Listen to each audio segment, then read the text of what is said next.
Loveline is meant for an adult audience. Loveline may contain sexually oriented content. Listener discretion is advised. Adam Carolla, Dr.Drew. I'm not modeling anymore for the two of you. Loveline. Yep, it's Loveline. Phone number 1-800-LOVE-191. Fax number 310-854-4455. I'm Adam Carolla. That is Dr. Drew. Dr. Drew is a board-certified physician and addiction medicine specialist. Drew? Adam? I have a new invention. Let me think. It has to do with Taboo 2, the themes? Oh, what? No. I'm all... You're done. I'm done with that. You've had your way. I wash my hands with that. This one's called the car seat gutter. Have I brought this up before? No, but I think this is genius. I really wish... here's the job that I want.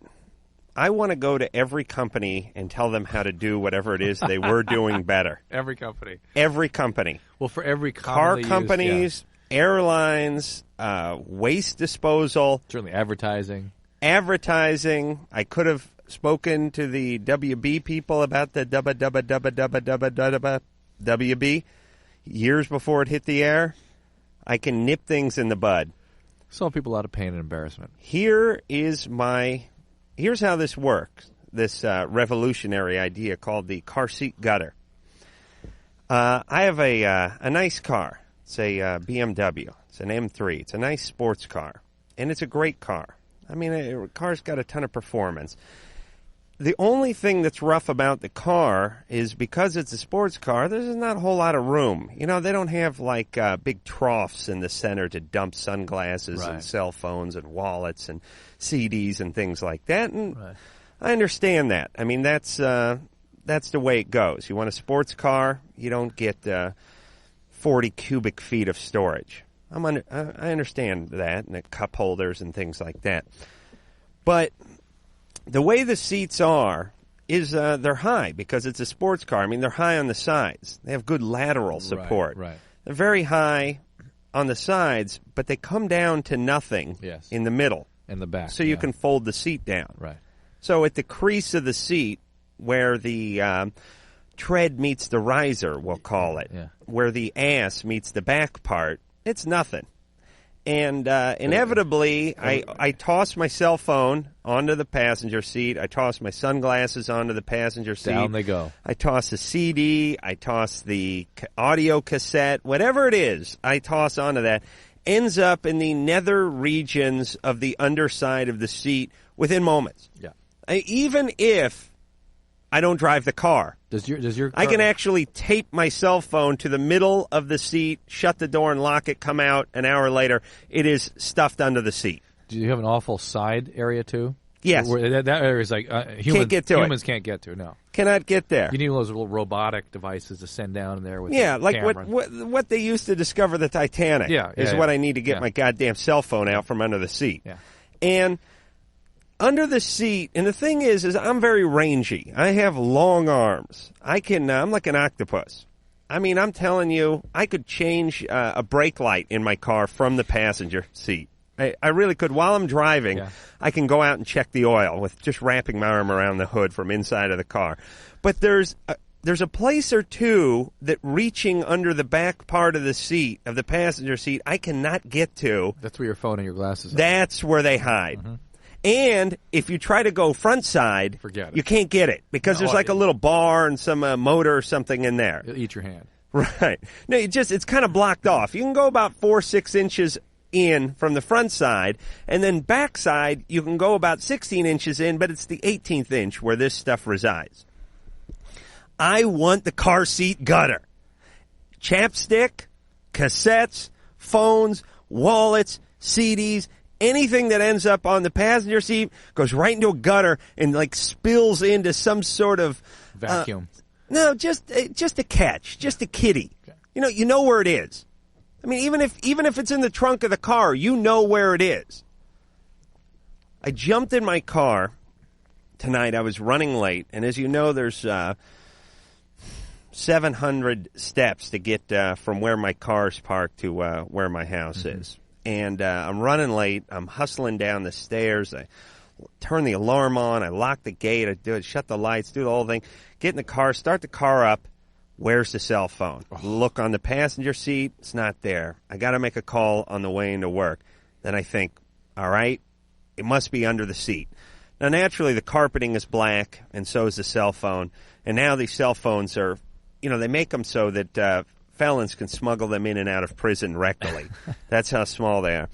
So I'm reaching under the seat, feeling around, and I've covered 95% of the territory under the seat. Now I go front side, not in the car, must have brought it upstairs, put it on the charger, shut the car down, hustle up, get through the gate, up the stairs, undo the alarm. Let me emphasize, it's about a 3,000 vertical climb, 3,000 feet from your car to your house. I have an oxygen tank at one of the first plateaus. Well, there's that chairlift that operates, too.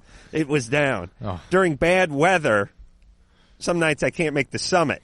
I'll actually just bivouac on one of the plateaus until day breaks. And if the weather permitting, I can get back up to the house. I swear to God, I'll throw that thing I'll throw this mic through that glass, Anderson. Go up to the house. It ain't there. And then I realize it's in the devil's triangle underneath the car seat. Yeah. Run back down. Now I got to get out. I got to go from the passenger side now down on the knees out in the pavement with the arm, left hand now, combing like some old guy on the beach with one of those metal detectors. There it is. And I'll throw that thing on the car seat, and I'll get halfway down my hill, and pow, it's underneath that thing again. I don't know if it burrows through the seat and goes through the bottom of it, or it falls out and goes aside. The other good maneuver is when all the crap slides off, and then you open the passenger door, and a whole bunch of just change and cell phones and CDs or whatever falls out. The car seat gutter. Remember, I borrowed your car for a day. God bless you, while you had my windows tinted. And remember, I had to go back again a couple days later to hunt. Yeah. And I'm just realizing an interesting coincidence. I've been missing one of my kids since that weekend that I borrowed your car. He's under the seat. Oh, I felt something nibble at my hand when I went for my cell phone. I didn't have time to investigate. The point is I'm going out there right now. Okay, that was Drew's kid. Fine. If it's on top of the seat, it is under the seat. I think if the tire turns one complete revolution, it is under the seat. That's how it works. I'm serious. Remember, I had to go look through your car for stuff? Yes, and I understand that the car seat gutter may not be a practical selling point for many car manufacturers, but don't design it sort of the opposite. Don't make it anti. You know what I mean? Yeah. Do something. Pay attention. Hey. You know what I think I'm going to do? It's ergonomics again. What do they call it? It'd be good plan. Just take a whole bunch of. Okay, here's my plan. This is my new plan. This is what I'm doing now. Bunch of cell phones and throw them in the car. 500 cell phones. No, that's good. I am going to take some foam rubber, some serious foam rubber. 4 inches, 5 inches thick, like something you'd use for upholstery. And I'm going to cut a square that's 5 inches thick, 6 inches thick, 16 inches wide, and 20 inches long, and I'm going to stuff it under that car seat. Therefore, anything that falls back there is going to have to end up where your feet would be if you're in the back seat, and I can easily reach back and grab it. That's good. Never again will I mean, I don't know what's under there. There's doubloons are under there. There's Jimmy Hoffa is under there right now. I was thinking about something weird also tonight. The car seat gutter, Drew. Come on. I'm delighted. Thank you. This is for some people listening, I guess, east of the Mississippi, this will be the last show before the millennium tonight. Yeah. Oh, and the Man Show. Oh, God. Not for the people that are east of Mississippi, but more importantly, Comedy Central tonight, 10:30. But I want to wish everybody a happy New Year and millennium, a safe passing of the millennium. Right. And we'll say that again tomorrow night. Okay. Danielle. Yes. You're 23. Yes. What's going on? I have a question for you. Mm-hmm. About 5 years ago, I started taking laxatives as a form of losing weight. Mm-hmm. And since then, I've probably done it on and off all the time. And I wanted to know if, when I go to the bathroom now, I bleed almost always. And I wanted to know if that could be from that, or if maybe it could just be hemorrhoids. Danielle, yeah. You understand that you have bulimia, right? No, I don't think so. You have bulimia. How much you weigh? About 150 pounds. And how tall are you? 6 feet. 6 feet. Wow. Use of laxatives, diuretics, vomiting, those are forms of purging. That is bulimia. How's the laxative work, Drew? In terms of losing weight? Yeah. It doesn't. Oh, how theoretically does it work? It doesn't. All it actually does is prevent water absorption in the colon. So bowel comes out as diarrhea. So if you lose weight at all, you're losing water, fluid. Oh, so what I mean is you spit fluid out of your ass because it's not absorbed? It's not absorbed to make a nice firm stool. You just lose the fluid. Right. But what do people think? Is They that think it passes through you more quickly? That people believe that food is going through them or some ridiculous thing like that, or they're not absorbing food, which is not true. Now, they can lose weight because they get so chronically ill from the chronic diarrhea that the stress on the system increases metabolic demands. But it does not want to lose weight. Don't you lose water weight? You lose fluid, yes. Well, doesn't that weigh something? Right, weigh something. But I mean, they do not lose fat. But it's sort of a temporary thing. It's just fluid, yeah. I mean, eventually, once you get dehydrated? You get dehydrated, and then you get kidney failure. And that's what will happen to these people. In addition to other things, heart disease, all sorts of stuff. Never taken one of those in my life. Well, you never... Talk to Andy. He's got a little thing going. Well, can the bleeding be from that? Yeah, what do you got going? I don't know what he's talking about right now. Drew is like, it's like driving cross country with a drunken teenager who's got the goods on everybody. He's just yapping away in the back seat of the car. Sure, it's like, if it's not my masturbation, it's Ann's obsession with the diuretics. I mean, please. Ann, what are you doing? You got anything going? No, nothing. We were just talking about bowel movements before the show. Okay. That's nice. All right. But Danielle... and your mic on steroids or anything? Anything else you want to give out? Can't you see? All right. Danielle, you have a potentially fatal disease. But is that what the bleeding should be from then? What do you think? I don't know. Well, is it, Drew? For multiple reasons. There can be multiple causes of bleeding, all related to the chronic laxative use. The hemorrhoids amongst them. How much? You have to see somebody immediately. How much are you taking? I was taking like 5 a day. It's the real thing. When you stop... 5 pills? Have you tried stopping? Yeah, I don't do it all the time. And when you stop, do you get a little swelling in your legs, that sort of thing? A little, I guess a little bit. I don't really notice it. We don't notice it. Hey, Danielle? You got to go to work on this. You're killing yourself. You understand, honey? I mean, you're really tampering with something that is fairly delicate, and you're really putting it through hell. And you're going to pay in a big way. You really do you throw up? No. Why not? I can't. I've tried it. Okay. Do you use diuretics? Water pills? Yeah, I use water pills. All right. That's all there is to bulimia. You add the binging, which I'm sure they've got some of that going on, and that's it. What's the diuretic?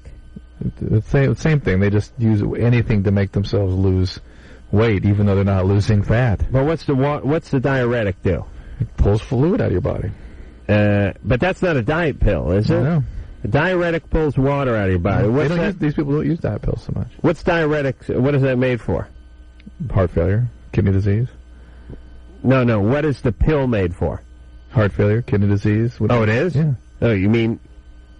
What are you asking? Where can you buy diuretic pills? Pharmacy. You got to get prescription. You have to get prescription. Yeah. And it's only if you have kidney disease or heart failure. And liver disease, and there's other things, certain medication side effects. Well, how do you get your hands on diuretics? I don't know. Hold on. Danielle? Yeah? How do you get hold of diuretics? Just buy them in the pharmacy. Well, how do you get a prescription? Well, I don't get prescriptions for them. I use, like, Correctol and just regular water pills. Well, Drew, aren't I asking you what a diuretic is? Yeah, Correctol is not a diuretic, it's a laxative. Where do you get your diuretics from? The water pills? Yeah. Over the counter. You buy them in Genevieve's. Oh, and Yeah, you can get them over the counter. You can't get Lasix, you can't get Aldactone. But you can get like water pills. Well, they won't do anything. Right. I mean, around if you have your period and you feel bloated, you can. Does me take water? What are water pills made out of? I don't know what it's made out of. But it helps you. Somebody have to get me show me or fax me or tell me what's in the bottle. But those are some sort of natural diuretic, which really they just move water through it. They probably don't even do that. Yeah, none of that natural stuff and nothing you can get without a prescription ever seems to work. It's a very simple thing. Yeah, if something worked, if something were really strong and we could use it, and somebody was having heart failure, we'd use it. Right. That's it. We'd use it there. All right, Danielle, get yourself some help. You have a problem, and it's serious. Hey, Blake. Yeah. What's your problem? Had a question. I haven't been sleeping in for school and got to Saturday school for some truancies, and my dad's had a girlfriend for about a month now. They've just been dating, and she's been over here quite a bit. She's trying to do a little discipline thing that I don't know how to confront her about it. What is she doing exactly?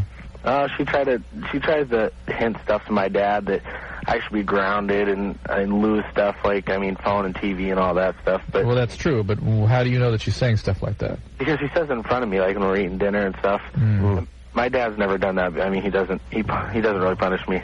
Good. That's why you do this stuff. That's why you keep effing up. That's true. Blake, if you're really involved as a proper parent, and parenting is a crappy job, and you hate what they do, parents hate what they have to do, but it's to try to help you do things that are better to make you healthy. Yeah. And it sucks, but it's what he needs to do. Why is he such a crappy parent? Where's your mom? I moved out from her about 2 years ago. Because she used to make you do stuff you didn't want to do? Well, yeah, sort of. Hey, Blake. Yeah. Let me give you some serious advice here. Yeah. From one guy who never wanted to do anything he was supposed to do to another guy who's not doing anything he's supposed to do. It's great all the way through school. You can duck and weave and bob your way all the way through school. You can get passing grades when they should have failed you. You can doctor up report cards. You can forge notes. You can make it all the way through high school, probably part of college, certainly all of junior college, ducking and weaving and bobbing and getting away with murder. Essentially, getting B's for D work and fooling everybody. But you know what? You get out in life, and the joke is on you, brother. I don't want to sound preachy or too trite here, but it is the God's honest, because when you get out in society, nobody cares if you can weave or duck or bob. They just fire you. They don't care. You stop showing up at work, they don't care about a note, they don't care about anything. If you don't have the skills that they need. You don't have the skills, they just fire you. That's it, you're done. And you're a loser. Every one of my friends, my best friend was the Artful Dodger, this guy. He could get into anything, get out of anything, get by with anything. He did it.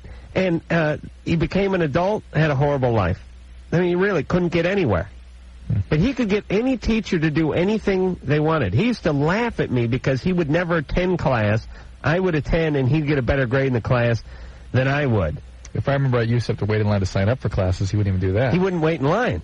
He'd just go to the beach, and then he'd come back and storm into the counselor's office and get all the classes he wanted. But you know what? When he got into the working world, nobody gave a good rat's ass about that skill. And, Blake? Yeah.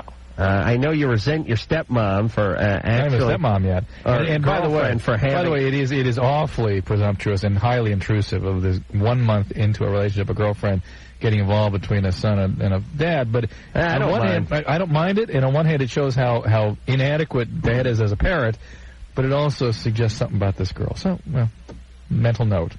Awfully intrusive. Yeah. But not in a bad way. I'm getting Blake's read. We're hearing Blake's version of it, though. Yeah. I don't think she's too bad.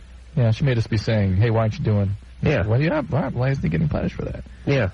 Blake should. You should. And I'll tell you, they're doing you a favor. That's right. Parenting sucks. It does? It is not about being someone's buddy. We decided in the 60s and 70s parents are supposed to be buddies.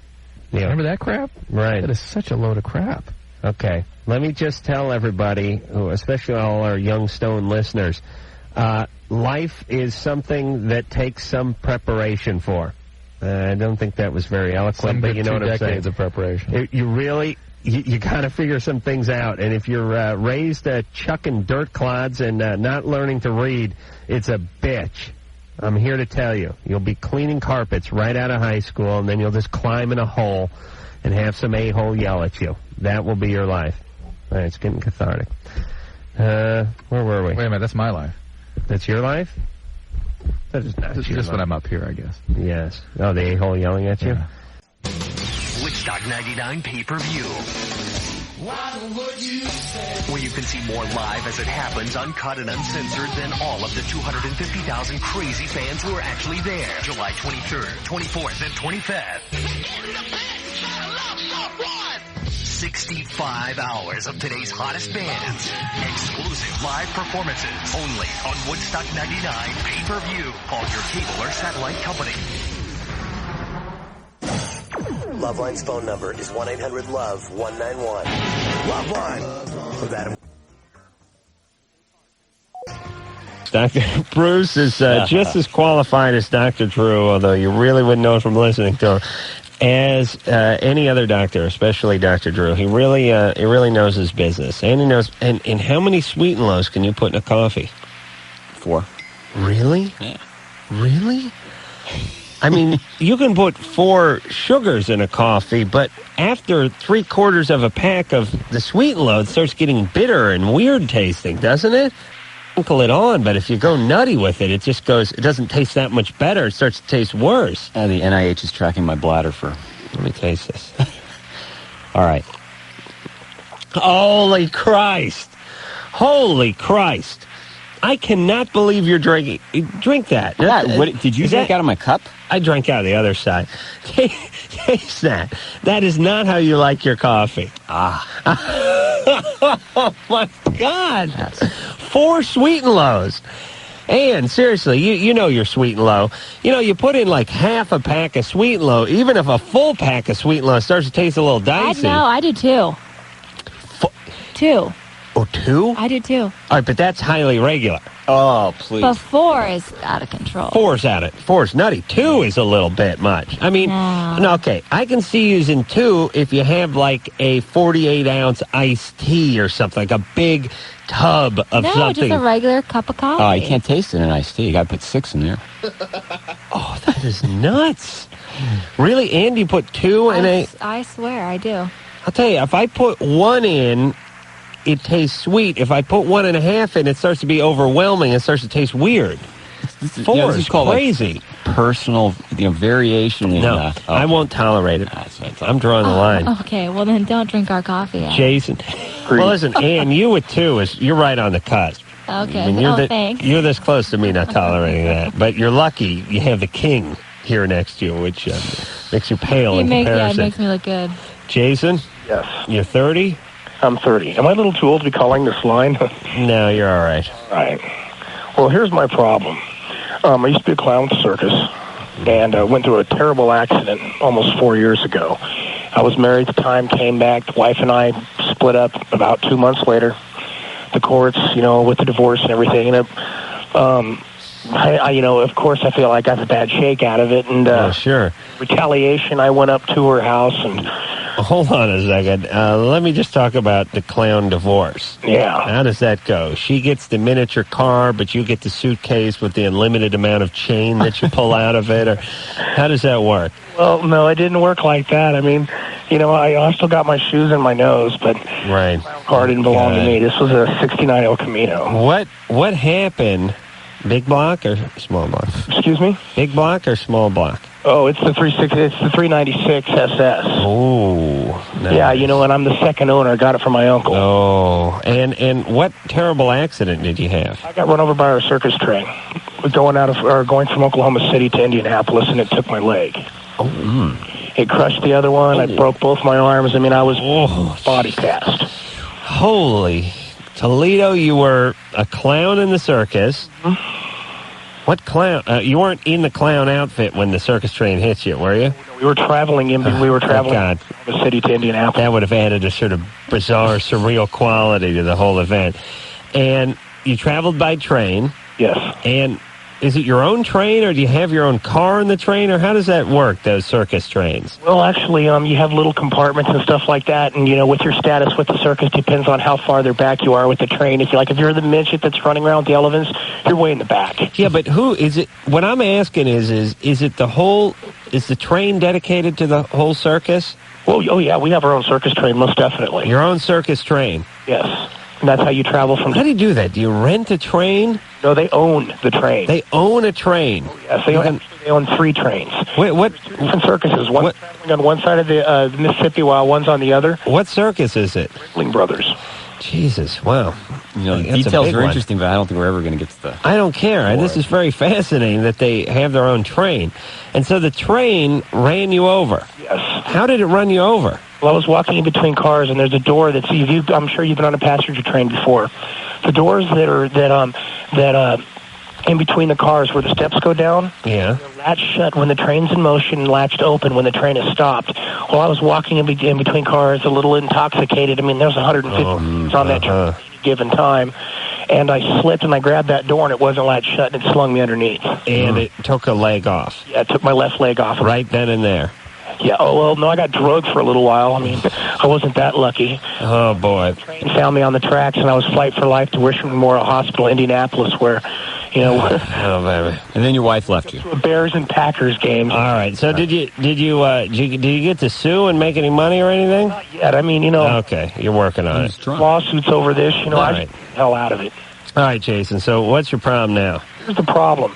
Well, I exploded. When my wife moved about 100 miles from me, I went up there with a couple buddies. We kind of kicked in her door, took my dog back. Hold on. How'd you kick her door in? With your good leg, or? My buddies did, and I took my dog back. They landed me in prison. Yeah, well, that's good. Well, yeah, and I fully understand that. Right. I was only there for about 6 months. I got out, went to a halfway house, and got out of a halfway house, and I found a roommate, and he had a computer that was online. Well, I started going on in those chat rooms. Yeah. I met Dream Girl. She is. Hey, you guys don't tell you guys aren't have a station in West Virginia, do you? I'm going to say yes. Ooh. You know why I'm saying no? Oh, why? Because this person's there? Oh, yeah. Who doesn't hear this? She's not listening, but. Okay, well, anyway, we started talking and everything, and I mean, she's perfect. I mean, she's a 70,000... No, we don't? No, we don't. Hey, we don't have a station in West Virginia. Here's the thing. I don't know what stations we're on, so I don't want the station in West Virginia having me say no and pissing them off. So whenever you ask, I just say yes. Because I don't know, and if I say yes, and no one's there to hear me say yes, then who cares? All right, well, she should be sleeping right now anyway, I hope. Okay, well, don't worry, we're not on there. We hooked up in one of those chat rooms, not cyber sex or anything like that, but I think it's tacky, but we started talking and everything, and then one thing's led to another. She thinks I'm a teacher, which I am a teacher, but not at a school. I teach music, voice and drum lessons. And, now, it's just taken its... Okay. Does she know you're missing a leg? Oh, yeah, she knows that. She's all right with that? I have an ankle monitor around my ankle, those house arrest things. I was going to ask which ankle, but no. Yeah, funny. All right, so you got the ankle monitor on. Yeah, and... Yeah, hold on. Let me talk to Bruce for a second. It's an interesting story. This Jason, he's a clown. He got drunk. He got ran over by a train. He had his friends kick in the door. He's got an ankle monitor. By the way, the ankle monitor, not exactly an aphrodisiac to the ladies when you first meet them. I think you may ask us how we introduced the ankle monitor to Miss Wright. I got one leg, and it's got a monitor on it. Yeah, you can tell her it's the teacher's aide. That's a tough sell. So, well, anyway, but she's sent resumes here to Colorado. She has decided to go ahead and put her house up for sale. She has a young son who calls me every day on the phone. We all talk. And she... All right, so what is your question, Jason? What do I do? I mean, I'm deep into this now. Okay. I'm attracted to her. She's extremely attracted to me. I mean... Have you met her? No, we sent pictures. Okay. All right. How much have you misled her or not told her about? Drinking. Do you still drink? Yeah, but I'm not an alcoholic or anything. But she's adamantly against that because her ex-husband was a drunk. Yeah, that's why she's attracted to you, though, if you think about it. Yeah, well, the cigarettes, I lied to her about it. I don't smoke, and I do. And then I do not know how to say, yes, I'm a convicted felon for breaking and entry and auto theft. All right. Well, listen, she's not going to pull your records. I mean, she's just not going to know anything about the felon part. But the house arrest anklet thing may be bad. When do you get that off? In 3.5 months. Yeah. And when is she coming out? Next month. How about this? Jason? why don't you put her off until you get the ankle bracelet off, and use that time to get off the cigarettes, to get off the booze, to clean up your life, and to sort of commit to be the kind of person that she deserves. How about that? And I am. I really am. Well, except for the drinking, the smoking, the criminal arrest, and the ankle bracelet, you are exactly what she's looking for. But other than those 4 or 5 smallish details, you are, but you're not quite, or you wouldn't be worried about it so much. Yeah, I'm tonight when she told me, that she sent resumes, she gave me the whole bit, and she gave me a list of companies that she's interviewing with when she gets here, and I'm just thinking, she's putting her house on the market, the whole 9 yards. All right, but couldn't you put a muckluck on your good leg that covered the ankle bracelet and tell her that, hey, you just weren't up to going out for a couple of months, You think she'd see it? Jason. I mean, hey, those things, it's like a TV on your damn ankle. I know. And, that sucks having one leg and having this damn television attached to it. All right, but easy with the drinking, buddy, because, listen, you're not fooling us for a minute. You were drunk, and the train ran you over, and you've been drinking ever since. You got to mellow out with that. Well, wait a second. I'll put him on hold. Go ahead. Jesus Christ. I don't know where to begin. No. And first of all, the woman that has an ex-husband that's an alcoholic, what's she done with her issues? Has she dealt with any of that stuff? She's jumping right back into... these things are very deep-seated, and she's... well, here's the irony. Here's the irony of Jason. Jason doesn't want her to know that he's an alcoholic or that he drinks because her last husband was an alcoholic and she won't tolerate that anymore. But you and I both know there lies the attraction. He doesn't realize it. Catch-22, that's why she's interested. Yeah. You know what I'm saying? She only dates alcoholics. Oh, she's got a kid. Jason, calm down, you mother. You're way too excited. You got a whole fantasy built up. You've never met this girl. You're really spinning out. Stop drinking. That's the first thing you need to do. Am I right? What other advice could you give him? Just stop drinking. I just wonder what he thinks this woman's about in terms of going on the internet. He's a clown. He got ran over by a train. I don't know where to begin. Just stop drinking. I know he can begin. Let's ask him if he's been to AA. No. Okay. Let's talk to him for 20 Jason, minutes. Jason, you've been to AA? No way.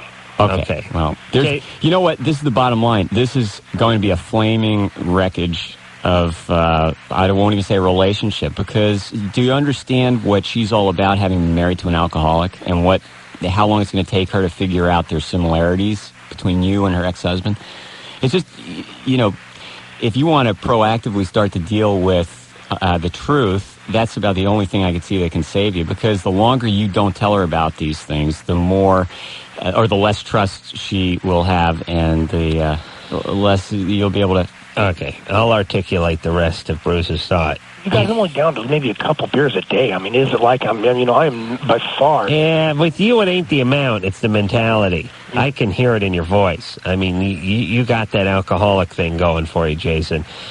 If you're down a couple beers a day, why don't you just give it up? Why don't you go to AA? Just check it out. Do me that favor. Well, why don't you want to go? Wait a minute. You can't go to AA. Can you go to AA? Sure. I can do all that. I mean, I just have to be in at a certain time. Oh, okay. Listen, Jason, let's put it this way.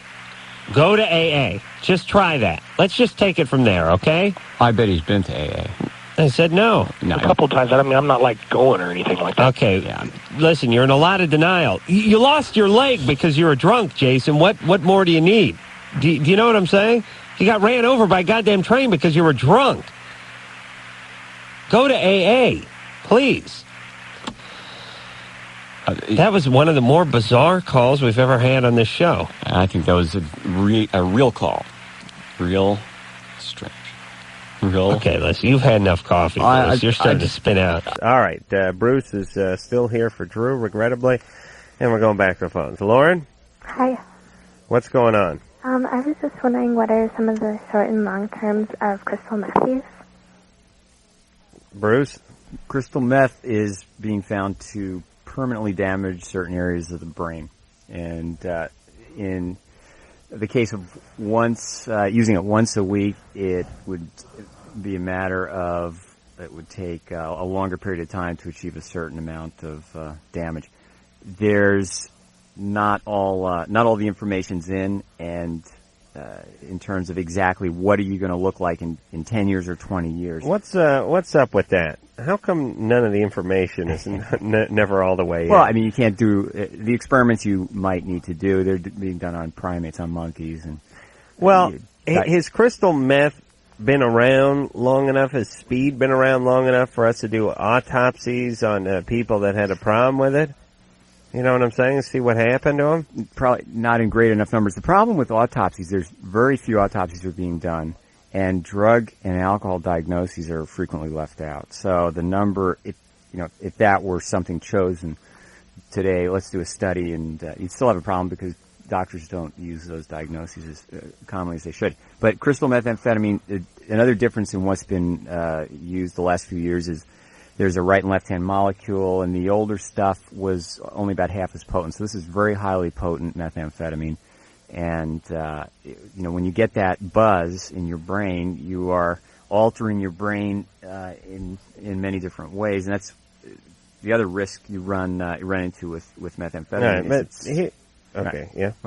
I got to intervene at some point. Okay, go ahead.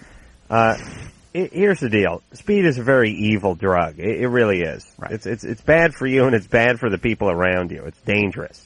People get violent. It's just one of those drugs. I mean, I'm no expert, but I can tell you, little pot ain't going to kill you. But the speed, it's just not a good one. It's and I don't know bad. many people use it once a week. Lauren, is this you or somebody you know? Oh, no, this is me. Why? I've been using probably more than once a week. Oh, what a surprise. And why are you using it? I don't know, because whatever. Okay, well, let me write that down. Are you depressed to start with and it makes you feel okay, or did you start using it to lose weight, or what were you doing? Just because I like how it feels, I guess. Okay. Yeah, but something's up. I mean, life wasn't great before you started using it, right? Oh, no, really, I'm fine, I guess, so. Oh, can you stop using it? I think so, yeah. Yeah, why don't you try that?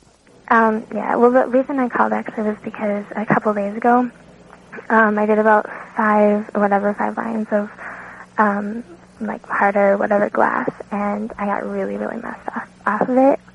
And I was just wondering what could have caused that all of a sudden.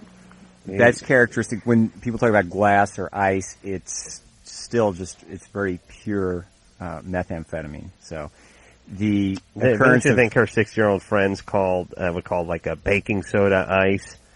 You know what I mean? I mean, don't you think they would label it all as glass or ice? You know what I'm saying? The problem, people... Bruce, talking to you, having a conversation with Bruce is like playing a handball against the curtains. It really is. The ball comes back every once in a while, but when it hits something, but it comes flying at your head. Other times you got to walk in and get it. I wasn't tracking with baking soda ice. That was. I'm saying she said she did some ice, some glass or some ice, some heavy duty stuff last week, and I was saying, how the hell does she know? And don't you think her friends call everything they give her ice or glass? Well, okay, I'm just going to move on.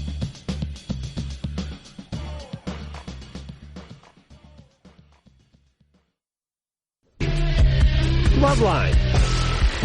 Madam Carolla, that is Dr. Drew over there.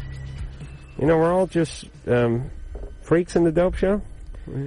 Where's that from? Stars, yeah. That's Alice Cooper Jr. That's a good name. That's going to be the name of my band. Alice Cooper Jr. Phone number. Did I give that out? 1-800-LOVE-191. I guess it couldn't hurt. Fax number, what's that, 310-854-4455. But listen, we were talking about how people are screwing around with statistics and selling stuff, and we've been giving a lot of grief to secondhand smoke, which obviously is a good thing to discourage people from smoking. Right. It's funny, we get criticism for trying to speak truthfully about stuff, not taking a contrary opinion, but just taking a more truthful opinion. We got some criticism recently for our HIV talk we have sometimes. Right. That if we say that HIV is not extremely common amongst, say, 17-year-olds. Right. It's not extremely common. Oh, it's a very dangerous message. It's a serious issue, and it's the most rapidly increasing thing, and it's a very serious cause of death, but it's not extraordinarily common. Well, you look at it this way. You have to report things truthfully. If you exaggerate things, people tend not to believe you. And the best example of this I can think of is marijuana. For so many years, the sort of reefer madness mentality got everyone at first to think, hey, this thing's a really destructive, horrible, insidious drug. For about 5 minutes. For about 5 minutes, and then they went, oh, it's no big deal.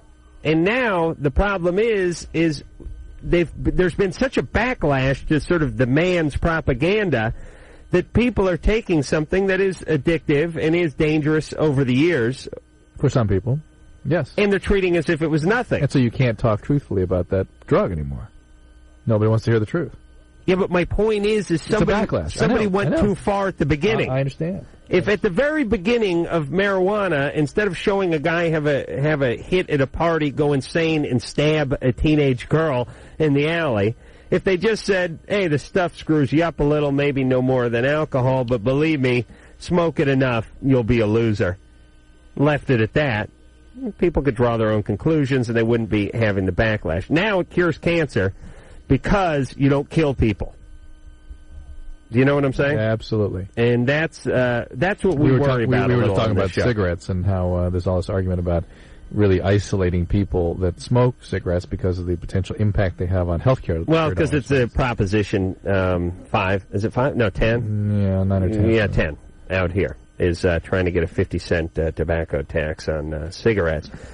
And we were just saying that, you can work statistics any way you want depending on how you want them to come out. And for instance, they'll always tell you, well, the reason we got to charge so much tax on cigarettes is because of the tax it puts on the healthcare system.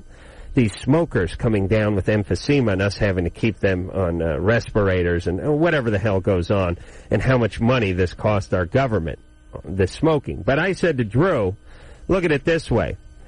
Look at all the guys who smoke 2 or 3 packs a day and drop dead on their 55th birthday. Major coronary on their 55th birthday. How much? That must save us a couple of bucks. Right, how much is saved by those losses? Oh, I'd say a lot. I mean, listen, if your argument is, how can you argue that this thing kills like the plague and it's taxing our healthcare system too much? Because let me tell you something. Once you're in the ground, no more taxing on the healthcare system. You're buried. My grandfather smoked a pack a day, had a major heart attack at about 70, 71, and the doctor told him, you better quit or you're going to have another heart attack and die. And he listened to him, and he quit. He lived to 93, 94. He lived another 20-some-odd years. And toward the end, especially when he was getting into his late 80s, early 90s, he was making a trip over to Kaiser once a week. At least. This guy, he had a aneurysm type thing in his heart. I mean, not in his heart, but he had a major surgery in his mid-80s where he had a whole thing replaced, a whole big vessel and everything. I mean, that must have been $65,000 if it was a penny. He had the last few years of his life, nursing home and nursing care, and he had a lot of that stuff. A lot of labs. I mean, many labs, many workups, many trips to the hospital. Cost, I'm sure, the taxpayers millions of dollars. If he had just kept smoking. If he just had the heart attack at 72. Or at least kept smoking after 72 and had another one at 75. And just kicked off a few years later with the big heart attack, it wouldn't have cost us a penny. There you go. All right. So you do the math, everybody. And by the way, when these, you idiots who are pushing your pencils in the direction you want them to go, you're acting as if the guy who has emphysema at 68 is not going to die of anything else. He's going to get in a plane crash in his 90s. He's going to be out doing a little stunt flying in the Mojave Desert and crash his biplane. No, he's going to die of something. It's going to be heart disease. It's going to be cancer. Whatever it is, don't worry, it's going to cost something. It's not emphysema. You're not paying for emphysema or whatever the treatment related to that is, but you'll be paying for something. If he didn't have emphysema, were a smoker. Yeah, my grandfather, quit smoking, and he was going in for other things that didn't have to do with smoking. I think the point we're making, the reason I'm not fighting with you too hard, is the point is that you got to look at statistics very carefully. You have to draw your own conclusions. Oh, don't believe anything that sounds ridiculous, like 1,000 people a week die from secondhand smoke. Right. That's just a lie. There's no way you could substantiate that. Please. You insult people. All right. What are you looking up there? What's up, David? Drew's got a book out. David, you're 33. What are you looking up, Drew? Well, I was listening to your show a week or two ago, and you guys were talking about borderline personality disorder. And, Adam, you were confused by why they call it borderline, and Dr. Drew was kind of misinterpreting that. My soon-to-be ex-wife, well, she has this, and I've done some studying on it, and it turns out it's like, think of like the Olympic rings. And each one of them is a personality, and whenever all three or two cross over, those two people can become one person at the same time. Kind of like Linda Blair, Betty Crocker. You're not talking about borderline. You're talking about MPD. Multiple personality disorder? Well, the borderline personality disorder is different because... Borderline's totally different. Yeah, because the people can become two people at once. You're misinterpreting it, I think. Borderline, what I said was, when we had the discussion, was that the original term borderline came as an anachronism, as I understand the history, from old nomenclature in psychiatry where it was called borderline psychotic personality. True. Yeah, we got 15-year-olds from Orange County who you've just cracked their bong with nomenclature. And anachronism. Anachronism is something old, and nomenclature is like a name, origin. Yeah, vocabulary. Well, from what I've read, and actual diagrams and books that I've read shows, you know, two or more personalities that you can either assume one, the other, or this is like all right. Hey, David. Yeah. Are you shedding light on this, or are you shedding crap on it? You know what I mean? I mean, aren't we all more confused now because you and Drew are having this argument about the Olympic rings? Well, that's the reason that I decided to call in, is because I'm thinking anyone that's in a relationship with somebody that is admitted to having this disorder is in for trouble. Definitely, and we could talk for the whole hour. All right, let me read the criteria. Here we go. The criteria are: number one, frantic efforts to avoid real or imagined abandonment. Number two, an unstable and intense interpersonal relationships characterized alternating between extremes of idealization and devaluation. Identity disturbance, impulsivity, recurrent suicidal behavior and gestures. And just dodged a bullet there. I don't think she tried to commit suicide. Affective instability due to a marked reactivity of mood, chronic feelings of emptiness, inappropriate intense anger, and transient self-related paranoid ideation. All right. So, David, there's no multiple personality in that description, is there, Drew? No. It's just someone who's real screwed up in a bad way. Yeah. Depressed, paranoid, all the above. All right, David, thank you for shedding some light on that and making us all more confused. And listen, everybody, don't argue with Drew. And let me just say one thing, and I swear to God I'll be fast. We'll get right back to the phones. Just because you were married to it, you screwed it, your brother is it, you're it, or you saw it on a movie of the week, don't feel compelled to call this show and shed light on it. Do you know what I'm saying? If Drew does a good job, and God knows he always does a better job than you guys of describing whatever the situation is, just because you married it doesn't mean you have license to call this show and explain it to Drew. Because what David just explained wasn't borderline. And he called in about a show we did a week ago where I asked you to explain borderline personality disorder. You asked why it was called borderline, is what you asked. I want to know why it was called borderline. Yeah. To me, being borderline having a borderline personality disorder was slightly better than over the line. Yeah, as I think the example I use is, what'd you rather do, be in San Diego or Tijuana? You're screwed when you're in Tijuana. But apparently it's even worse. So, just because it's familiar to you and you've experienced it doesn't make you an expert and doesn't mean Drew is wrong. If you want to call up and go, I had a wife who's borderline, call up. We'll talk about that. We'll talk about that. But everyone has to do it in this sort of corrective mode. It's the way they get into it. Dave. Yeah, what's happening? You're 41. What's going on? Oh, not much. I'm one of those guys that dropped a lot of acid back in the 70s. Right. And so I guess it's directed kind of towards Drew. You're having some mood problems now? Yeah, I'm getting the flashback type of stuff. And about 2 months ago, I think I heard Drew say something about There was an antidepressant that was out there.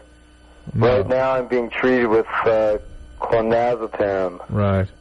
And, I mean, it was great back then, but when you're walking along the street and all of a sudden you get that full-on blaze, it's no fun. So it's the flashbacks that are bothering you. Yeah. Have you lost or gained any weight recently? I lost a lot of weight a couple of years ago. Okay. But I haven't done this stuff in 20 years. And how many times did you do it, you figure? About 20 times. That's not that many. I know. That's what I can't figure out. Were they large doses? Yeah. Yeah. They were? Yeah. Yeah, pretty intense, very hallucinogenic. Yeah, but did you drop multi-tabs? No. No? What kind of paper were they printed on? I had some paper acid, some microdot, the typical stuff that was going around at the time. Mm-hmm. But I remember hearing Drew saying something about an antidepressant. Hold on a second. How have your moods been lately? Oh, up and down, like swings. Are you feeling locked in, sort of locked into a high kind of thing? Not a high, but a altered state? You mean like an acid state? Right. A little bit locked in, a little dreamlike? If I don't take the Klonopin. Okay. All right. If I take the Klonopin, it goes away, the anxiety goes away. Right. Okay. Well, the panic and the anxiety and the mood disturbances are just the injury that your brain suffered from the exposure to the acid. And Klonopin is one way to approach that, depending on the quality of symptoms that you're having. Antidepressants are also, many antidepressants may be of use, but it's hard to predict which one would be necessarily useful in your case. In general, these mood disturbances and panic disorders that come related to LSD exposures are actually kind of difficult to treat with pharmacological agents. They are ultimately responsive, but they tend to recur a lot. They tend to be very difficult to treat, require a lot of medication, and sometimes even shock therapy, that kind of thing. So you need to work. If the Klonopin is working, that's great. That's a godsend. Then it sounds like you should stay with that. But talk to your psychiatrist, whoever's prescribing it. Make sure it's somebody who's had experience in this kind of area, and understand that the mood problems that go along with this do need to be treated also. I want to try mushrooms again. Why? No, why not? But I'm freaked out. By having been around me too long? No. What? That I'm going to call you up and tell you to wake up? Oh, for Christ's sake. No, I don't know if anyone else can identify with this, but the last time I did mushrooms, I was just, swinging a hammer, living in an apartment, driving a truck, and hanging. And it was just hanging. So you're wondering how you'll react to it now. I know that the fact that the thing about, like, when you take mushrooms is you get a million miles away from everything. And the fact that I'm on a TV show and a radio show and we just put a book out would make my head explode. I wouldn't look at myself as that person. So why do you want to be... And it would really be freaky. Do you know what I'm saying? Great. Sounds unpleasant, uncomfortable. Why would you want to do that? I had a good time the couple times that I did it before. Until my buddy Ray came over. And it could screw with your functioning for a while. I mean, who knows what? Well, I'm doing radio. Who cares? What guy in radio hasn't dropped a ton of acid and smoked a ton of reefer? You know what I'm saying? Me. Oh, but look at you. You're no good. All right. That's true. You gotta smoke some reefer every once in a while. Get our ratings up. All right. Rose?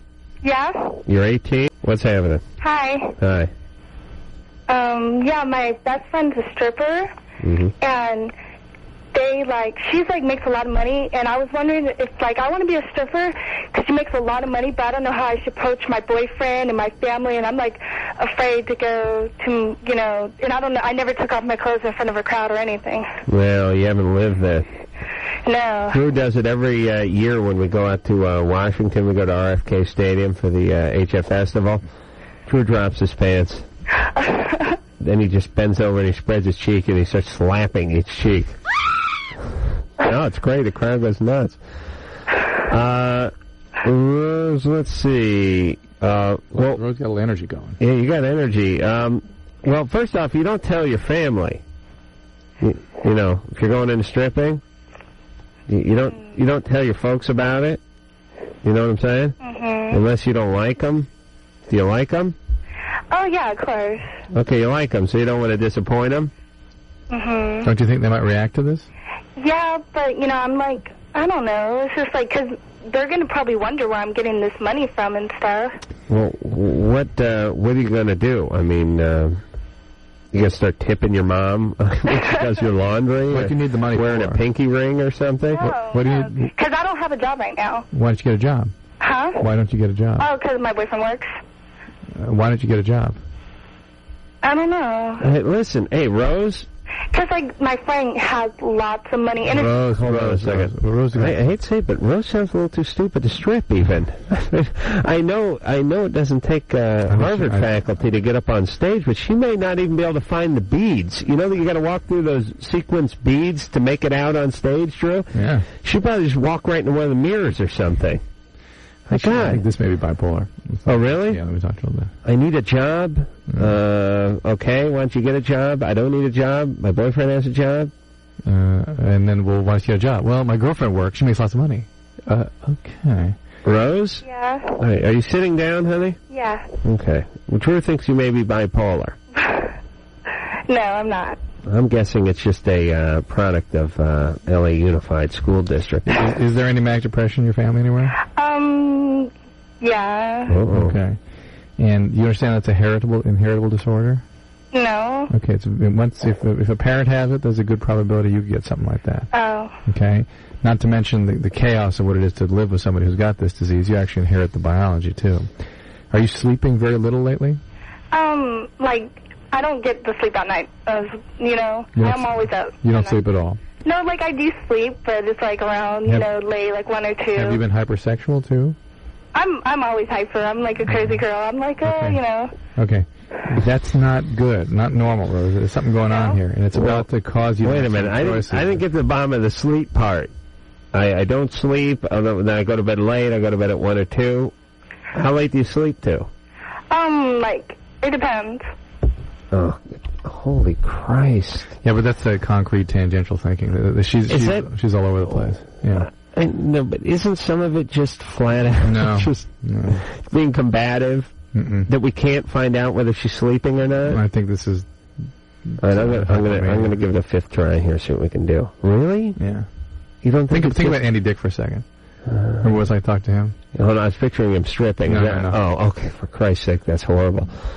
Rose? Yeah? I'm going to try this one more time. Okay. And I want you to stay with me. Okay. What time do you go to bed at night, normally? Like 1 or 2 in the morning.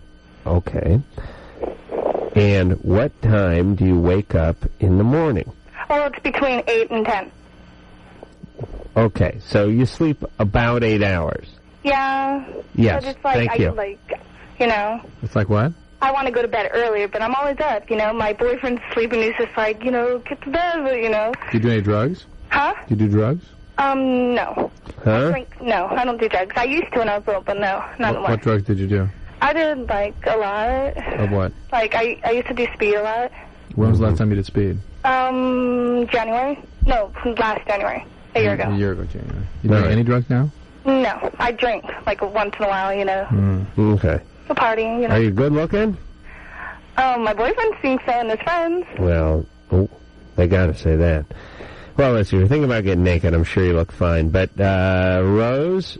Yeah? This is not going to be a good path for you. Not that I want to discourage any young gal from getting into the lucrative and fast-paced world of stripping, but I see you as someone who needs to work out a few things, and I don't know if you're going to be able to work it out while you're in your underpants. Usually this is a need to be empowered over men, and it's not. You're going to end up hating guys for watching you do this. Well, let me put it a simple way. You're confused at best, and this is going to make you a little more confused. This is not going to clear things up. Right. It's going to go from foggy to kaleidoscope. Right. Right? Yeah. So what should you do? Kaleidoscope.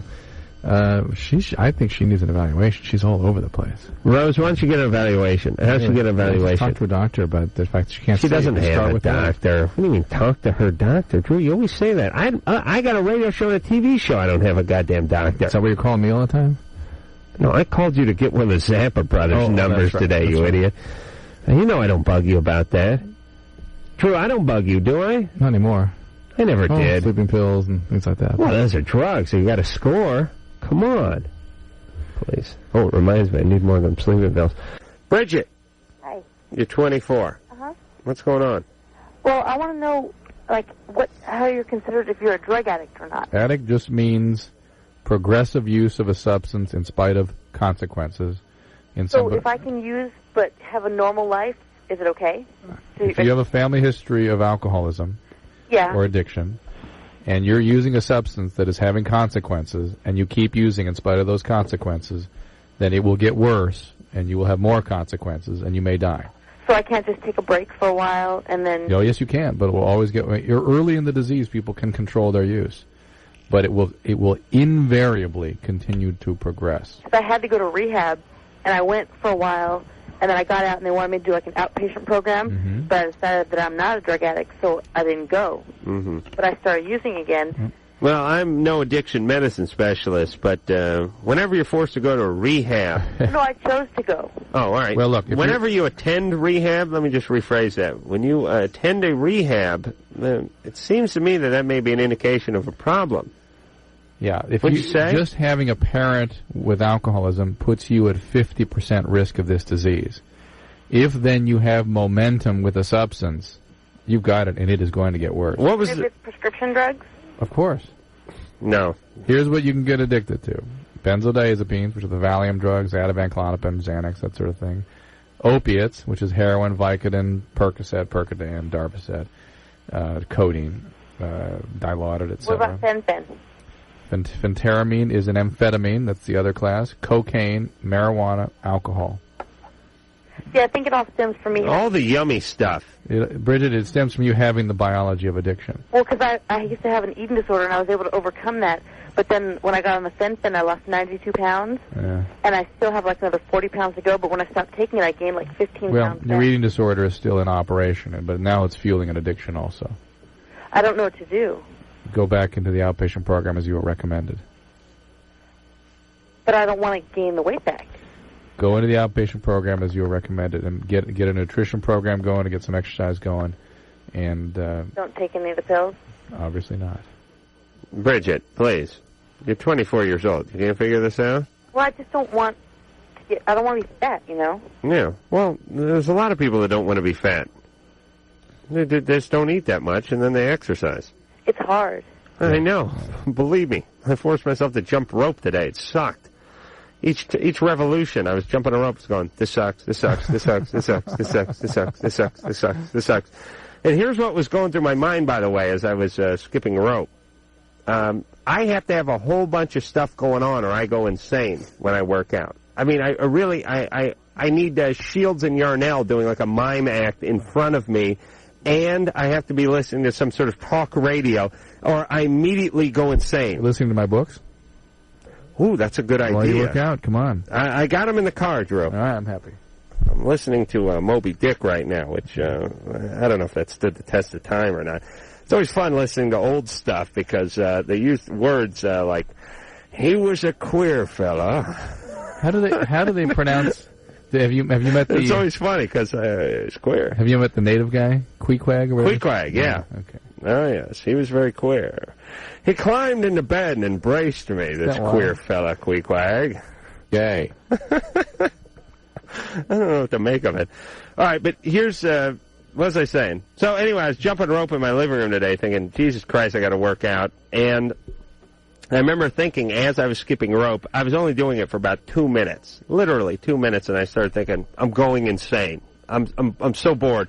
I was listening to a CD, but I was still going insane, and I was just staring at the wall while I was jumping rope, and I thought, you know what? Here's my problem. And I BS'd myself. I said, my mind is such a well-oiled and complex device that it's torture for a man of my intellect to sit in one place and do something of a repetitious nature. And then I thought...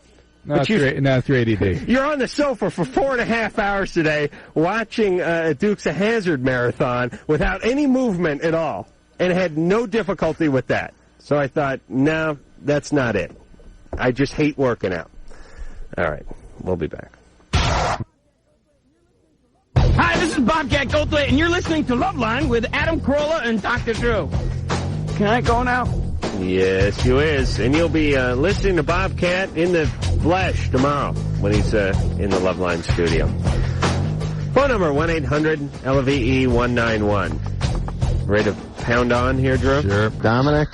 Neither the pro-choice ideology nor the pro-life ideology has a higher rational intelligent purpose objective. Where are you from? The pro-choice ideology simply stems It'd be interesting to get a from different... women's pride. The pro-life ideology stems from religious dogmatism, so they are not acceptable. The right, correct, reproductive ideology. Well, we may have a pharmacist from L.A. because I can't understand a goddamn word. Where are you from, Dominic? I am from Colombia. The correct, right, intelligent, higher purpose for reproductive policy is the good welfare and preservation of the superior white race. White people all over the world. Oh, boy. Oh, wait a minute. Whoa. White race? Yeah. Growth. Wait, he's from Colombia. Is he in the white race? But I am a white person. A what? White people all over the world. Oh, I see. Yeah, but you can't be in the white race. You got too much accent.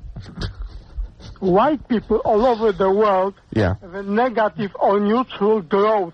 On the other hand, the color inferior races multiply Oh, my like goodness. rabbits I've in never actually Australia. encountered anybody like this before. That's why abortion for the color races should be encouraged, while for the white people should be discouraged. Don't inflame this guy. That's all I can tell you. That's the higher purpose for America. I'm not sure where. I think I agree with him, but I'm not quite sure. What's he saying? By the way, He's saying no abortion for white people, only colored people?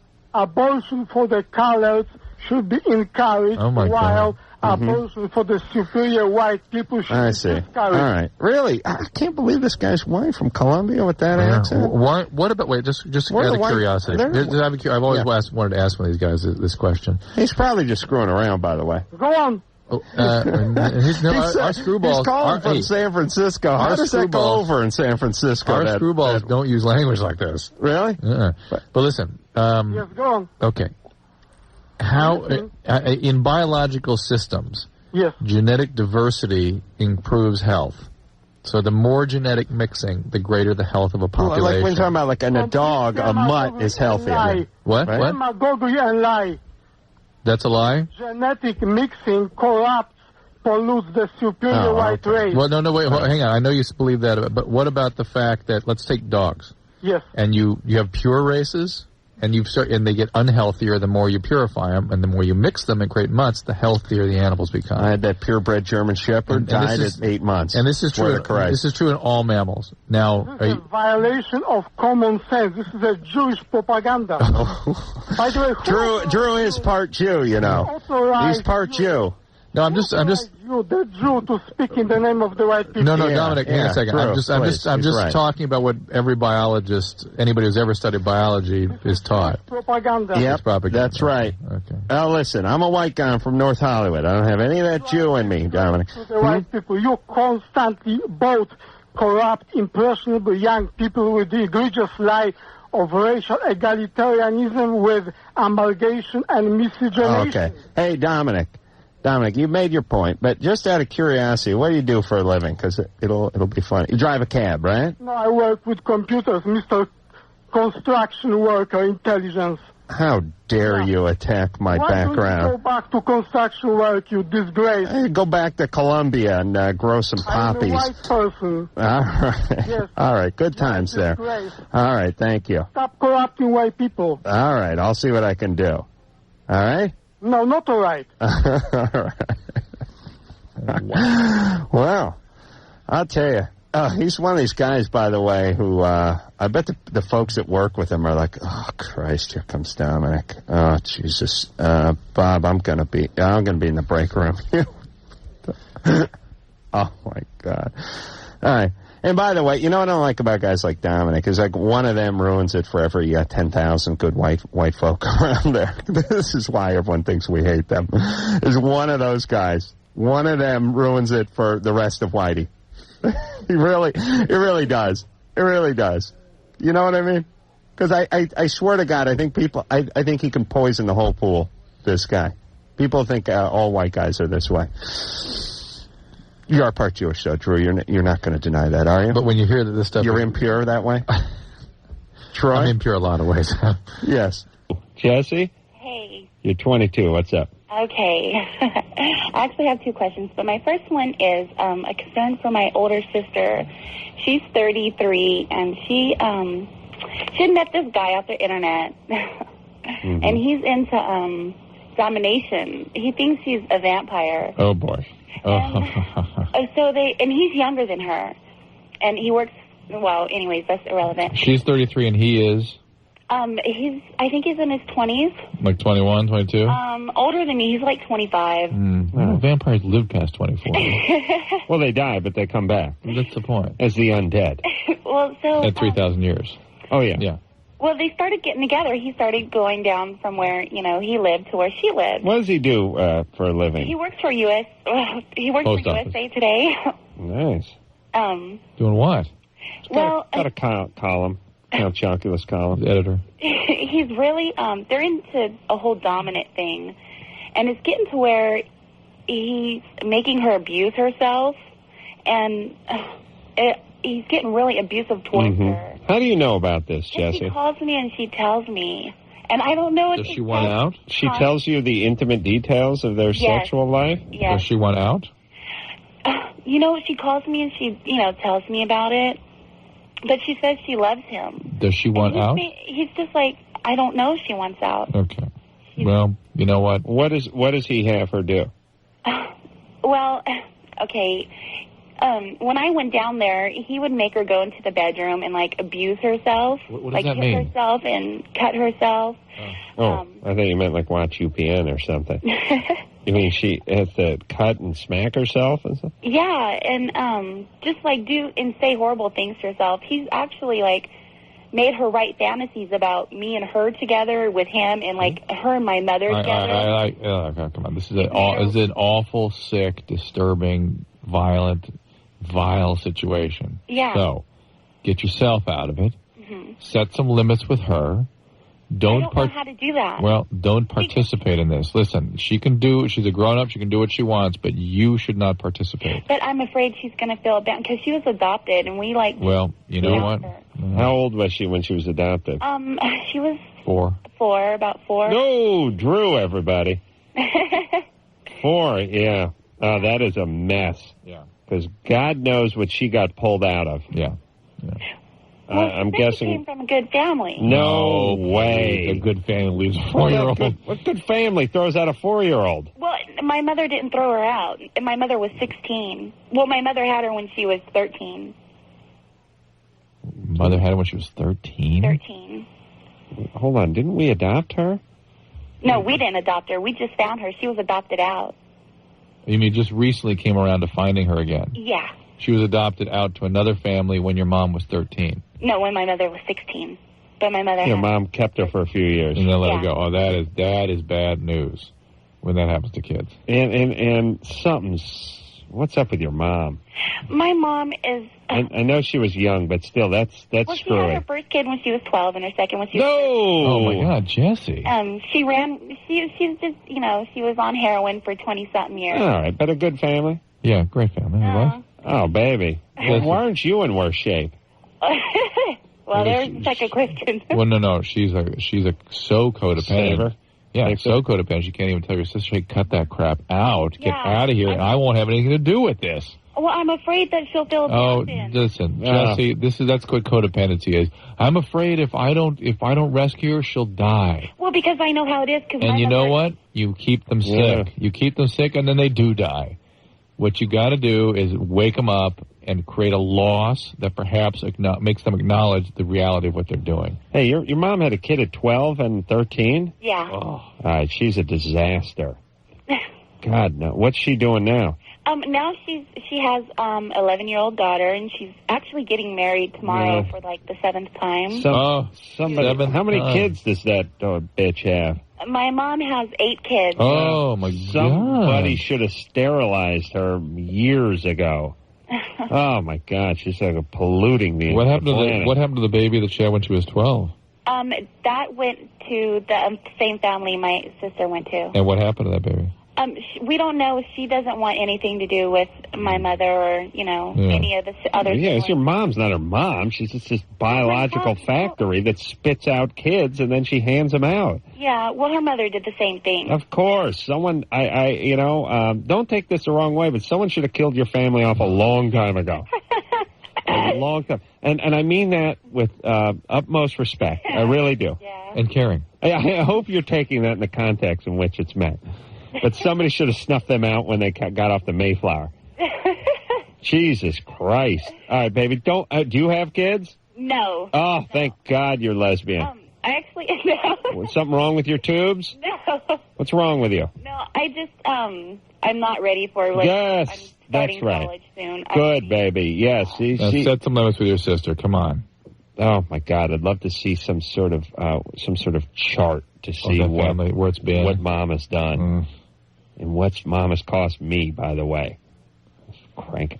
Listen, let's all live in a society. By the way, that when a kid has a kid at 12, that somebody gets on her, makes it their job to make sure that this kid ain't pregnant at 13, 14, 15, 8 goddamn 48. kids. Oh my God.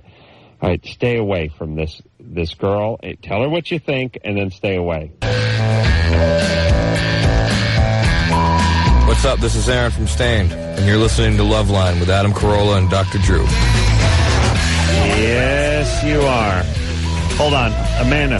let me explain something about No, I radio. am part of America, so I'm just as dumb as the listeners. The show stops at a certain point, and then it starts again.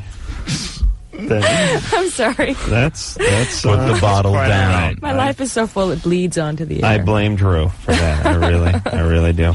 Amanda Foreman is our guest, along with Greg Grunberg, both from Felicity. Wednesday nights, 9 o'clock, WWB. And now, Amanda, I want to hear a famous moment in Loveline history. Yes. Which is? If you've got that, Anderson, the Pennywise's last appearance. Okay, go ahead. Oh, here it is. This is when Fletch... Fine. I mean, listen. I was just wondering, what's That's him vomiting. Now listen. No, please don't throw up. So everyone scatters around, runs away from him, and he's starting to get up and vomit on people. Oh my It's God. over. I'm pretty much. This guy grabs the mic. Listen.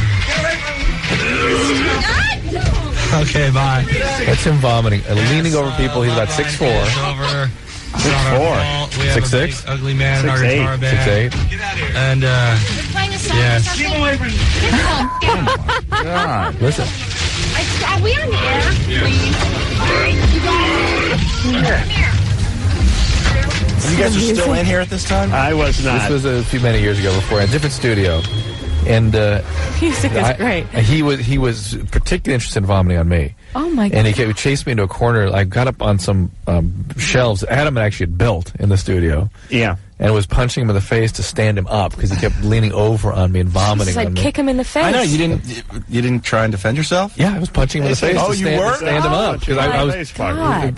to stand him up. I missed that. That would traumatize me to the And point. he was like Frankenstein. He kept coming at you, just vomit. So you were punching him in the face. To So stand were you him doing up. anything to defend yourself? No, okay. What was he throwing up? Was he throwing up beer? Or Pizza and tequila. Oh my God! Oh my God! Wow. That's about my worst nightmare. And That's pretty much. What did you think he was throwing up? Tofu? Strawberries. Cream water? I thought maybe he'd like drunk. You know when you drink a bunch of beer and it's all liquid, so it's not. And he was sitting right there and eating. He took a big piece of pizza. All of a sudden, he looked at us and just sprayed the whole thing. And that's where that little piece began. That's how Drew got AIDS, by the way. What, was that in the first hour or the second hour? That was the end of the towards the end of the evening. Oh, at least he waited. Yeah. We'll definitely Courteous have guy. them back. Oh, yeah. Yeah. Good times. Well, that's what prompted discussion about them. Apparently, they are coming back. Sarah? Sarah? Yeah, You're 21? yeah. What's up? Well, Okay, I'm ready to gamble. Hold on. Gamble. Hold on, Sarah. Wow. We got to gamble. Here we go. The wallets are coming We haven't out. gambled in a while on the show. Get your money out. You guys That was not a dollar bills? spontaneous. That was on both of our part. Was I it heard- spontaneous? Yeah. It was like you were going for your guns or something. I have no idea what her question is, but I heard a couple The voice, syllables. yeah. And That was that. What, What was the first? Oh, got a fiver in there. Oh, 2 5s. What was the first thing occurred to you? No, that's we're betting. Drew, maybe. Wait a minute. I don't have any So why singles. am I betting? Maybe we I don't upped have it to any 5 tonight. Ooh. Drew's freaking. Why not? Yeah, get a 5 out, Drew. What do you say, buddy? What? Drew, that's 1.5 gallons of gas you're putting out there, buddy. Oh, there it is. This is a big deal for Drew. This truly That's is. one of those old 5s. How long's that been in there? Yeah. Why? But let me ask you this: why did you think about betting? Why did I? Yeah. I just heard her voice. But what went through your head? I immediately went 21. How 21? No. Yeah. That gamble. I don't know. What's the problem on the well, screen? it says her 19-year-old boyfriend got her pregnant, and they had a physical fight. So that would lead us to gamble. But the voice, I didn't read the screen. I just heard the voice and started And you thought reaching for what? the wallet. Well, when we hear women especially, almost exclusively actually, who chronologically are in their 20s but sound as if they're in 9, 10, 11 years old, it means there's some trauma. Something happened, and they're usually locked in about that age. Just like the person we talked to a few calls ago who was having sex at 13 with that criminal. She was 23, but she was she was tracking like a 12, 13-year-old. She didn't sound it in her voice, but that's where her mind was at. Sarah, I just got the voice and decided to do some gambling. All right. We haven't done this in a while. So here's what we do. We gamble on the past. Not on what's going on today or tomorrow, but not what went on 6 months or a year ago, but what kind of environment did young, poor Sarah, 21, come up with? Where's the call from? She's Long Beach. Calling from Long Beach. Long Beach. Dad was a sailor. I'm gonna. kidding. Would you, Amanda? Would you like to go first? No. What was going on Just in her lives in Long past? Beach, a sailor. What was the problem again on the screen? Her She, boyfriend. 19-year-old boyfriend, got her pregnant, and they have physical fights. Right. Let's just hear her voice again, Sarah. Yeah. All right. Hi. And now hang tight, baby. Okay. And don't reveal anything unless you want to do it in code to me. Because we got a big pot riding on you, all right? Okay. All right. Now, hold on. Just do a little quick gambling. All right. Well, I'll okay. go. Yes. Who wants to go? You go. You want me to go first? Yeah, you go first. It's not an advantage, believe me. Okay. I'm going to say, young boys. It says she got in a fight with her boyfriend. There's some physical abuse. Sounds like a good plan.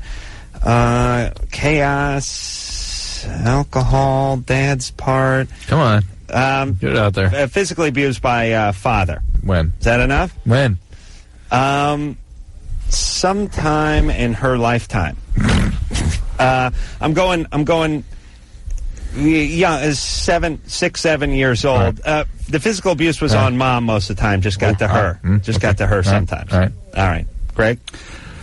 I'm gonna wait. You go ahead. All right, Amanda. I was going to say just what you said. Can't do that. Can't do that. See, that's the problem. Okay. You can refine it. Okay. How about the father was emotionally abusive All right. to her and physically abusive to her mother. Ooh, but never physical on her. No. Interesting. I'd like to get rid of the dad too. I'd like to say he cut out. Well, no, you can't. You can't do that. No, once you take your hand off the mic, you're right. Okay, I'm going to say that the father wasn't around, and yeah, I think she's been chasing this idea and possibly trying to win over the. When did he leave? The man. I think he left when she was 6. Okay.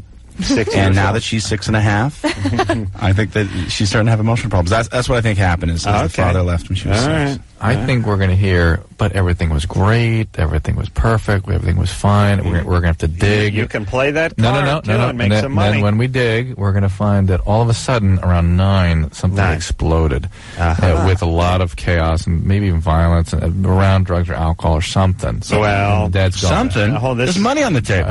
Drugs and alcohol. Okay. Drugs and alcohol. 9, he's out. We didn't pick up no sexual abuse. No. Well, yeah.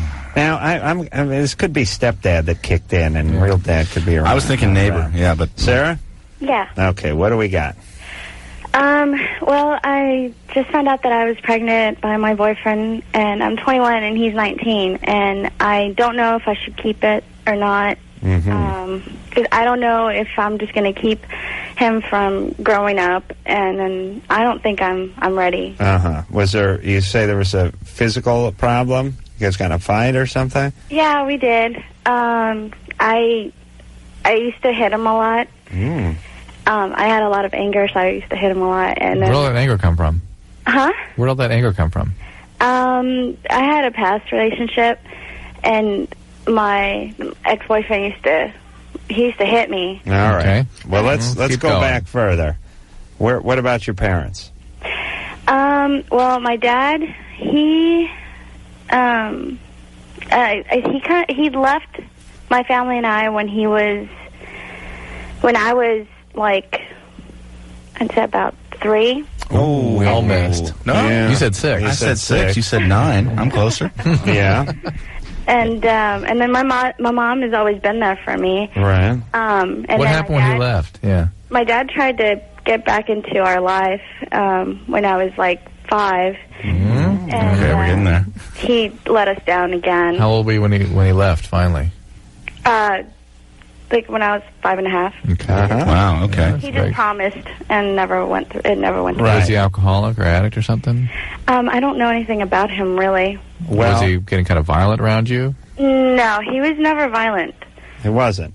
But yet he tried to get back in your life. But did your mom not let him back in? I mean, why couldn't he get back in your life? Because well, he had promised my mom that we were going to go and move to New York with him and stuff like that, but we didn't know that he had another wife. Wow. Nice. There's a reason. So you don't know if he was into drugs or alcohol or anything like that? No, not that I We know. really need to talk to some parents on this show to get to the bottom of some of this stuff. And you got involved in an abusive relationship with one of your boyfriends. Yeah. He beat on you? And did your mom ever strike you? No, she would spank me. Yeah. Stuff like that, but it wasn't really. Seems there's a lot of physicality in your life for somebody who doesn't seem to have any of that in your background. No, it's got to have been there with your dad. No stepdad? My stepdad, he was an alcoholic. Ooh, yeah. He was abusive. Yes. We Now, knew it I was said, there. I didn't put it down, but I said at the top, I think Dad probably left early, and this could all be for stepdad. I also said it'd take us a while to get it out of her. Yeah, Well, you And I also said that Great, Kreskin. All right, please. Of course it does. Now it's starting to see. Did it just come into focus a little bit there? Absolutely. When did stepdad come into the picture? He came into the picture. Let's see. I think I was like in fourth or fifth grade. 9. Drew would say 9. You could have said your sophomore year of college. You would have said 9 right there. She was a genius, I tell you. And what did he do? My stepdad? Yes. He just, he would say, oh, well, my sister and I, we were from my dad. And Right. he would say, oh, well, they're not my daughters. I don't want to have anything to do with them. When he got into your family, did things kind of erupt right when he arrived? I get a sense that things kind of. All right. Drew's- Not What are you laughing at? Well, he was okay at first, and then started. Did he physically beat you, kids? Yeah, he would hit my sister a lot, and he would throw things at me. How old were you when that was all happening? 6. No. I think I was about 10 or 11. And where was your mom while this was going on? She was in the house, but she really didn't know much. And then, And he was an alcoholic. yeah. All right. Okay. She didn't know. Listen, we're running late for breaks. Listen, Sarah, It's a push. Yeah. It is so funny and so predictable that we all got, where's the violence, where's the alcohol? You're talking about your dad. He moved to New York. He wasn't around. He didn't hit anybody. He didn't seem to have a substance abuse problem. And everyone was dumbfounded over here. And then when stepdad came into the picture, our picture came into picture. And by the way, moms don't suddenly develop a relationship with alcoholics. They consistently. Right. So Okay. first dad was not. All right. So Sarah, a lot of chaos in your life. No place to bring up a child. Yeah. Right? If you're hitting your boyfriend, Right. you shouldn't be hitting anybody. And How about you give the baby up for adoption? Give the baby a chance? Or you get that abortion, like Amanda wants, like Amanda's been praying for. She's rubbing her rosary, saying abortion right now. And you're looking at some treatment for trauma recovery, because you've got a lot of stuff going on, Sarah, a lot. And these relationships are merely manifestations of the history you've had. All right. Let's, I can't believe nobody, okay. We're going to take a break. We'll be back. Loveline will be right back, so get your problems ready. Esai Morales is our guest tonight, NYPD Blue. Tomorrow night, everybody. 10 o'clock, ABC. There you go. Jen, Yeah. you're 21. Hi. What's up? I was just wondering what the long-term effects of drinking alcohol with painkillers is. Which painkiller? Vicodin, Valium, Percocet. How much Is Valium considered a painkiller? No, it's not. How much Vicodin and Percocet are you taking? Maybe like one with every 4 drinks. How much Vicodin and Percocet are you taking per day?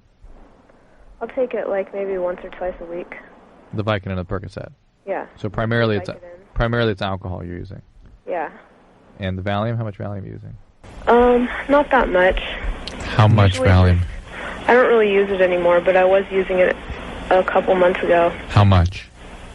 Like and you have 1 or 2 with every 5 milligrams, 10 milligrams. A what? 1 or 2 They or were what? the little blue ones. How often? I had a spurt with those for about. All right. Hang on a second, Jen. You're not answering the questions. How many per day of those pills were you taking? About 1. 1 a day. Okay.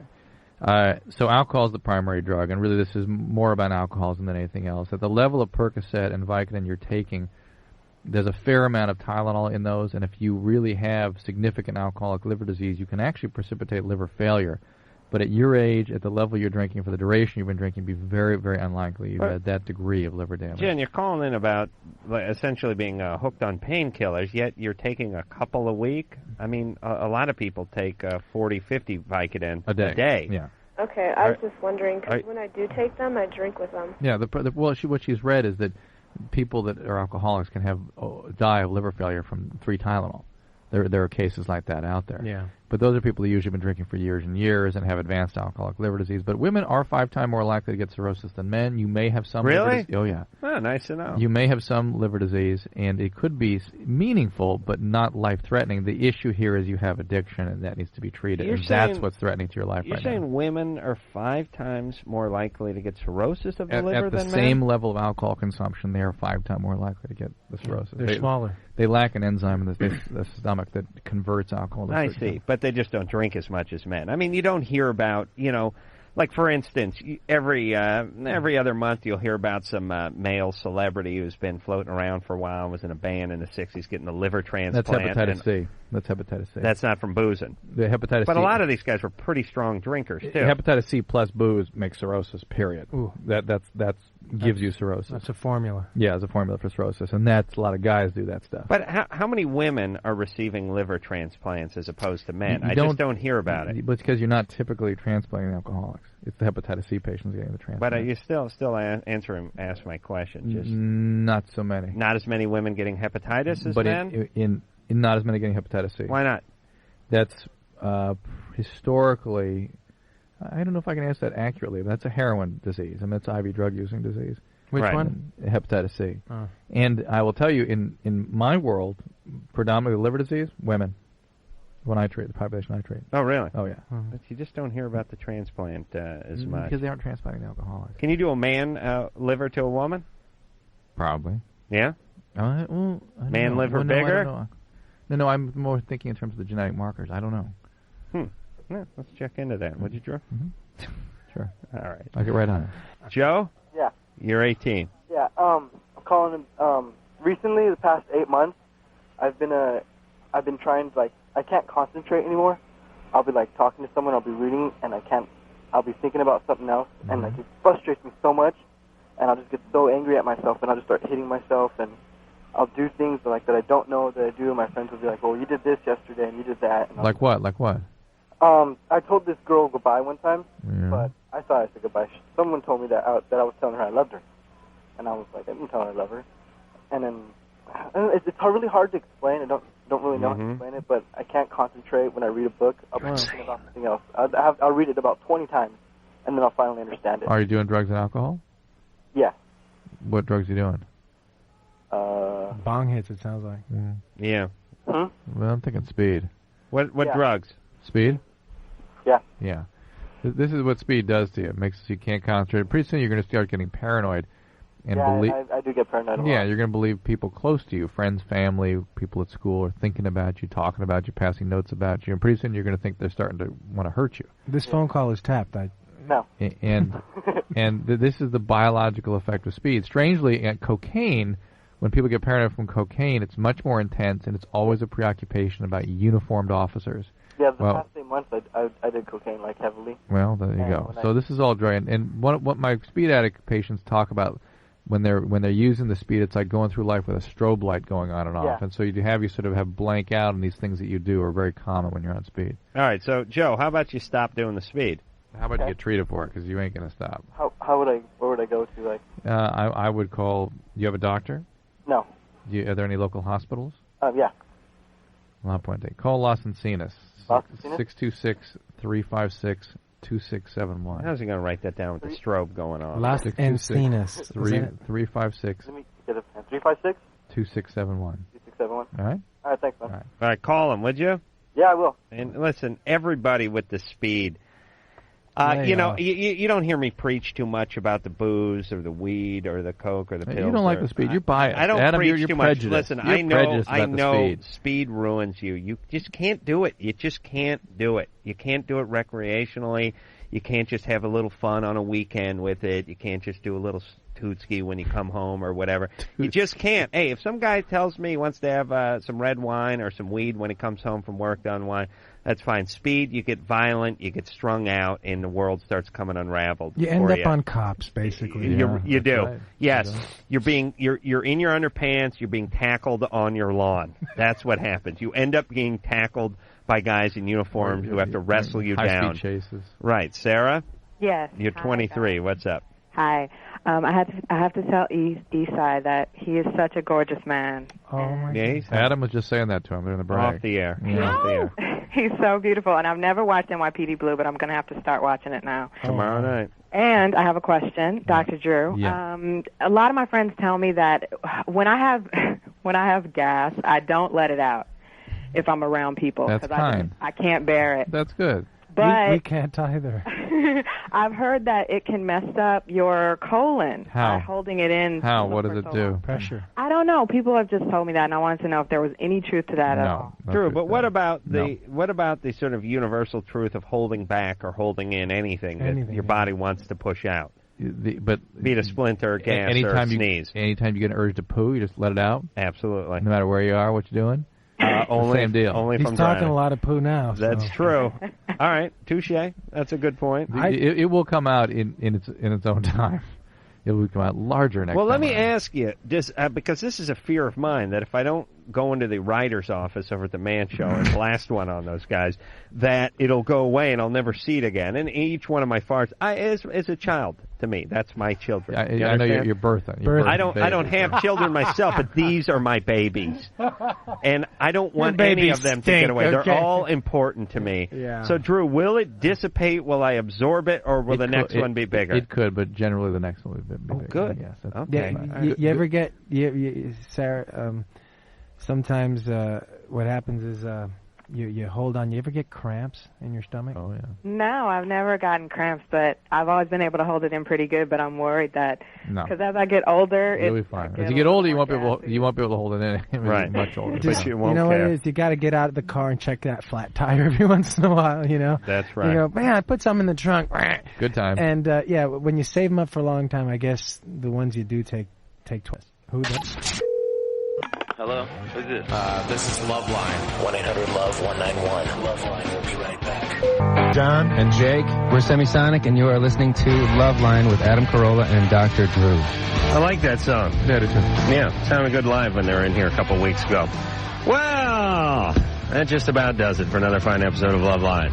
We have a huge action-packed week planned this week, including L7, and wasn't Bad Religion supposed to come in here at some point, About Ann? 10 days. Oh, 10 days. Yeah. Next week.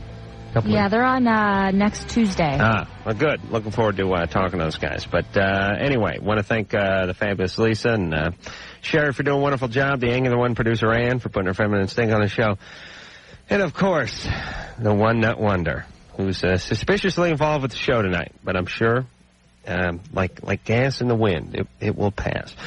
So until next time, this is Adam Carolla for Dr. Drew saying mahalo. This has been Loveline. The opinions expressed herein are not necessarily those of the staff or management or producers or directors or the advertising or anyone, but they might be Bob's. I'm Bob, and they're mine. The producer of Loveline is Ann Wilkins. Loveline is a presentation of Westwood One Entertainment. We now return you to your highly tested, regularly scheduled programming. Bye.